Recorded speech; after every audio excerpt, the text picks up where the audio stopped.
আসসালামু আলাইকুম প্রিয় দর্শক। আমরা কয়েকদিন আগে নাসিরুদ্দিন পাটোয়ারি এনসিপি নেতাকে সেনাবাহিনী নিয়ে কটূক্তিমূলক বক্তব্য দিতে দেখেছি। যেটার উত্তরে সেনাপ্রধান বলেছেন যে, তারা সন্তানের বয়সী বড় হলে ভুল বুঝতে পারবে এবং লজ্জিত হবে।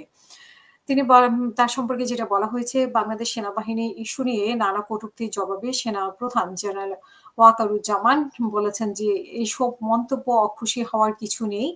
যারা এসব করেছে তাদের বয়স অল্প এবং তারা আমাদের সন্তানের বয়সী তারা বড় হলে নিজেদের ভুল বুঝতে পারবে, তখন নিজেরাই লজ্জিত হবে। আজকে অফিসার্স অ্যাড্রেস অনুষ্ঠানে সেনাপ্রধানের উদ্দেশ্যে সেনা সদস্যদের উদ্দেশ্যে দেওয়া বক্তব্যে তিনি এ কথা বলেন। এবং তিনি আরো বলেন যে, এখন নির্বাচনের দিকে যাচ্ছে দেশ। অবাধ, সুষ্ঠু ও নিরপেক্ষ নির্বাচন অনুষ্ঠানে সরকারকে সহযোগিতা করার জন্য সেনাবাহিনী সব ধরনের প্রস্তুতি নিয়েছে। দীর্ঘ সময় ধরে সেনারা মাঠে দায়িত্ব পালন করছে। আগে এত দীর্ঘ সময় মাঠে থাকতে হয়নি। তাই সবার সঙ্গে ভালো সম্পর্ক বজায় রাখতে হবে। দূরত্ব থাকলে তা দূরত্ব দূর করতে হবে। তিনি আরো বলেন যে, দেশের মানুষ এখন সেনা সদস্যদের দিকে তাকিয়ে আছে। তোমরাই দেশের ভবিষ্যৎ।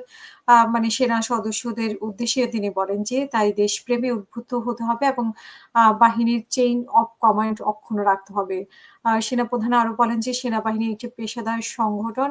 মাঠে দায়িত্ব পালনের সময় পেশাদারিত্ব দেখাতে হবে। প্রতিশোধমূলক কোনো কাজে জড়ানো উচিত হবে না এবং নাম উল্লেখ না করে সেনাপ্রধান বলেন যে, একজন সেনা সদস্যের বিরুদ্ধে রাজনৈতিক দলের সঙ্গে সংশ্লিষ্ট থাকার অভিযোগে তদন্তাধীন এবং অভিযোগ প্রমাণিত হলে তার বিরুদ্ধে ব্যবস্থা নেওয়া হবে।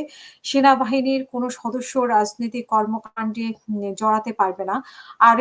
আরেক কর্মকর্তার বিরুদ্ধে নারী নির্যাতনের অভিযোগ নিয়েও তদন্ত চলছে এবং নৈতিক স্খলনের বিষয়ে কাউকে ছাড় দেওয়া হবে না। তবে মিডিয়া ট্রায়ালের ভিত্তিতে কাউকে সাজা দেওয়া হবে না। অভিযোগ প্রমাণিত হলে অবশ্যই ব্যবস্থা নেওয়া হবে। সেনা প্রধান জেনারেল ওয়াকারুজ্জামান ঊর্ধ্বতন কর্মকর্তাদের উদ্দেশ্যে বলেন যে, একজন সেনা কর্মকর্তাকে গড়ে তুলতে রাষ্ট্র বিপুল অর্থ ব্যয় করে। তাই কেউ যাতে অপরাধে জড়াতে না পারে সে বিষয়ে আগেভাগেই খেয়াল রাখতে হবে। অপরাধে জড়িয়ে পড়ার পর তাকে বাড়ি পাঠিয়ে দিলে সেটি রাষ্ট্রের অর্থের অপচয় ছাড়া আর কিছুই নয়। তো প্রিয় দর্শক, আপনারা কমেন্টের মাধ্যমে আপনাদের মতামত জানাবেন। আল্লাহ হাফেজ। আসসালামু আলাইকুম।